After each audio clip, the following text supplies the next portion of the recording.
It made, I think, probably headlines in every national and provincial newspaper, and it was perceived as a significant coup for the government.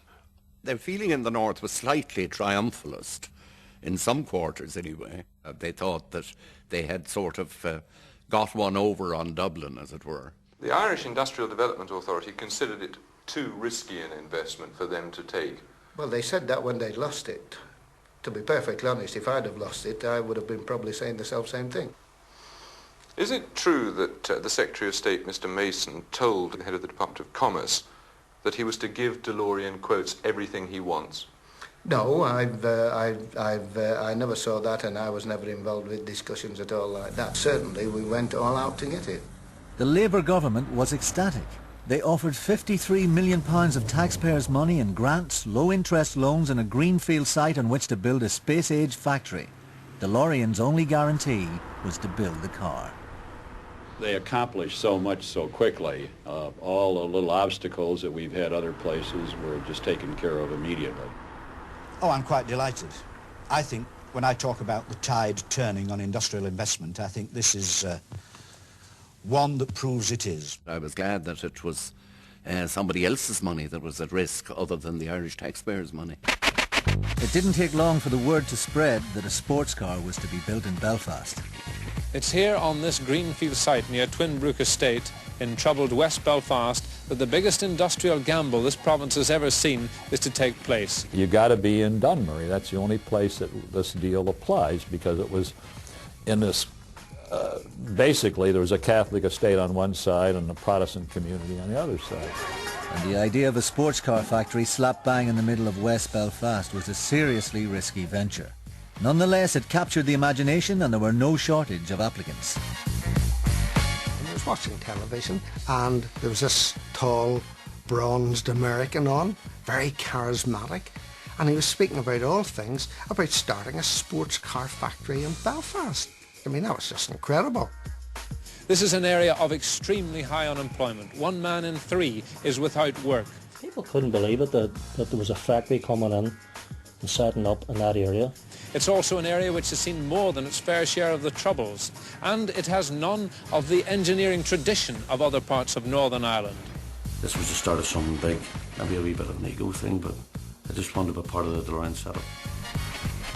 There were stories which abounded at that stage of letters which were written to John DeLorean, care of DeLorean Detroit, from people who said, I want a job. There's complete euphoria about this factory. In nearly every household there's an application form. Right away, I got my CV down and said, I want to work here. This is really exciting. I would love to work for DeLorean. I've been out of work now for just over a year. Since we heard this factory was coming, the people have got a kind of a hope, you know. It's a hope that if they're lucky that they'll get a job in the plant. It seemed incredible. These guys have come over here to give us a chance, you know. But how can they ever build a sports car in West Belfast? Well, I think what it did to a significant extent was to vindicate Mason's mantra of, you know, jobs, homes and hope. And here were jobs in something that was tangible, that had something of an international reputation, and it was hope. The pieces were falling into place. DeLorean now had the land, he'd secured the millions, and the people were ready to build the car.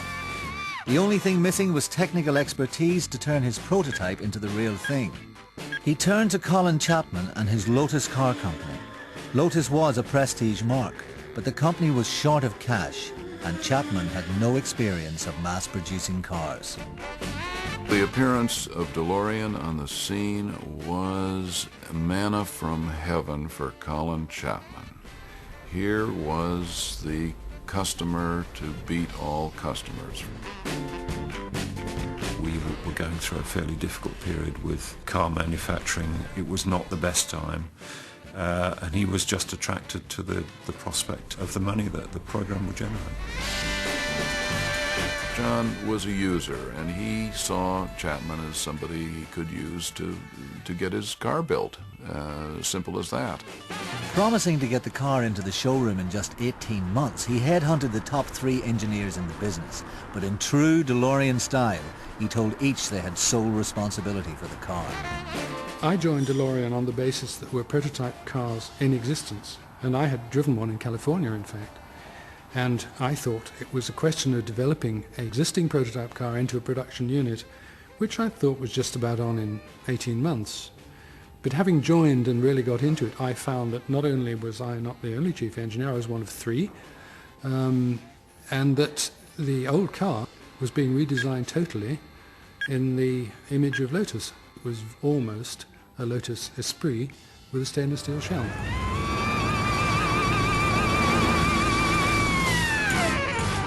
I think Mike felt that he should have had a great deal more input and responsibility.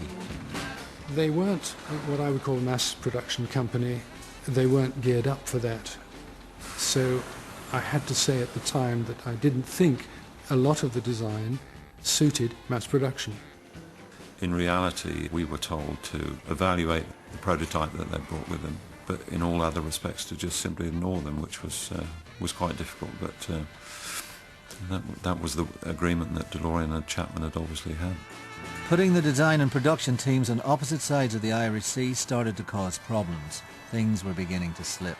The only thing that I didn't like too much was the intrusion into the door opening. It wasn't polished and professional. We really have to look at how we do that. We used to go for 1 day a week on a regular basis. But when I was there for the week or more, there was a tendency for Lotuses to be wheeled out and DeLoreans to be wheeled in.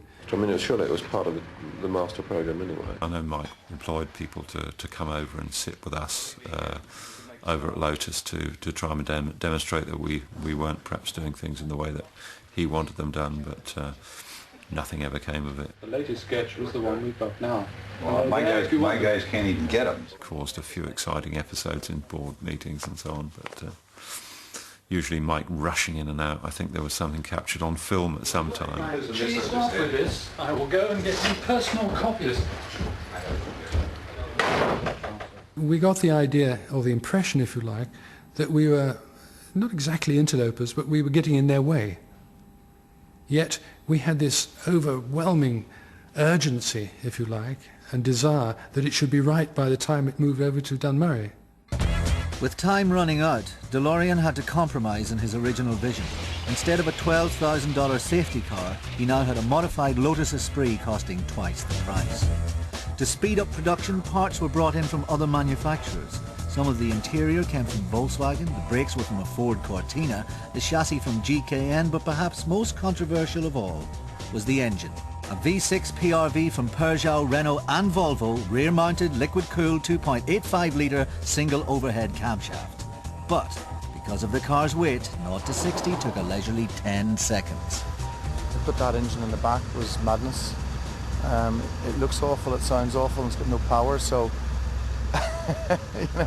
you couldn't have picked a worse engine. Now that's nice the way that comes up. And then voila! Look at that. There's nothing. Thereby I rest my case, my lord.